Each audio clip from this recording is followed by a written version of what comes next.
สุดสดายก่อนตั้งออกเนี่ยสมสวาก้มมากันวิดีโอเรียนอักษรขมายថ្ងៃនេះយើងនឹងរៀនអក្សរថ្មីមួយរៀនអក្សរជាមួយរូបភាពស្អាតៗនិងសំឡេងសប្បាយៗតោះកូនៗត្រៀមខ្លួនហើយឬនៅយើងចាប់ផ្ដើមរៀនអក្សរខ្មែរជាមួយគ្នាអក្សរដ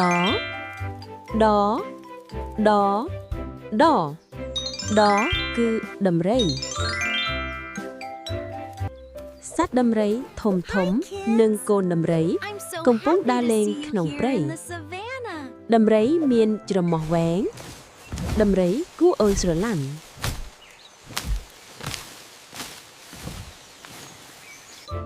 អក្សរ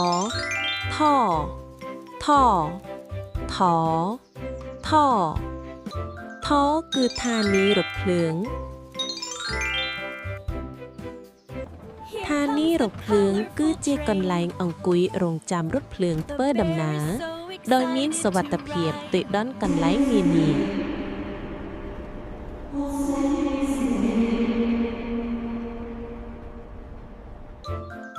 អក្សរ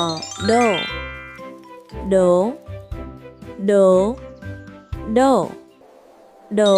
គឺដួងច័ន្ទភ្លឺថ្លាលើមេឃដួងច័ន្ទស្អាតណាស់កូនចូលចិត្តមើលដួងច័ន្ទឬទេ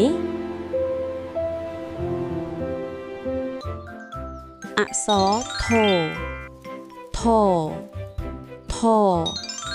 អក្សរថជាអក្សរខ្មែរតែអក្សរនេះយើងមិនសូវប្រើពាក្យឧទាហរណ៍ទេកូនចាំតែរូបរាងមិនសំឡេងអក្សរថ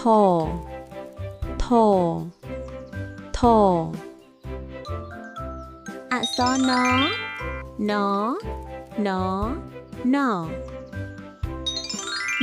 គឺ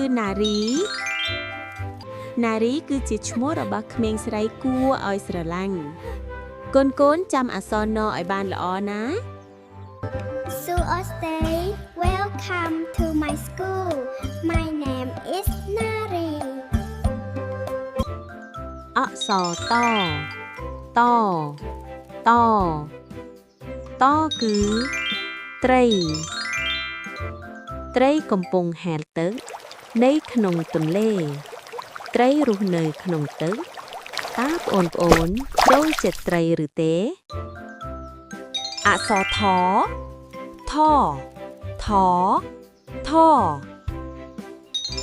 គឺ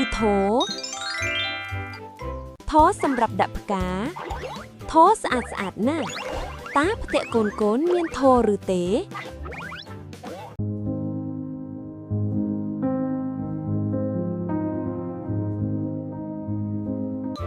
អក្សរត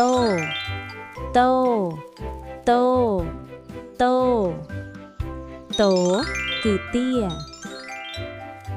សត្វទាដើរលេងនិងហែលទឹកតើបងប្អូនចង់ចេះហែលទឹកដូចសត្វទាដែរឬទេទាយំសំឡេងកាប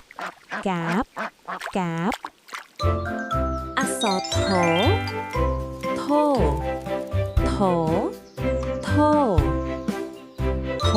គឺធូ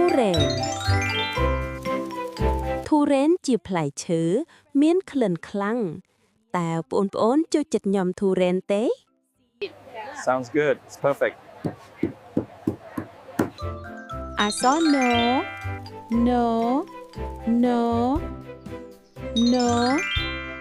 គឺ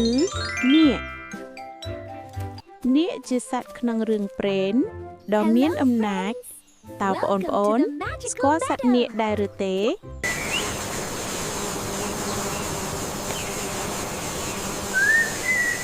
ថ្ងៃនេះបងប្អូនរៀនប៉ុណ្ណឹងបានហើយជួបគ្នានៅវីដេអូបន្តទៀតកុំភ្លេចណាសូមជួយចុចរូបកណ្ដឹងនិងពាក្យ Subscribe ដើម្បីតាមដានវីដេអូបន្តសូមអរគុណ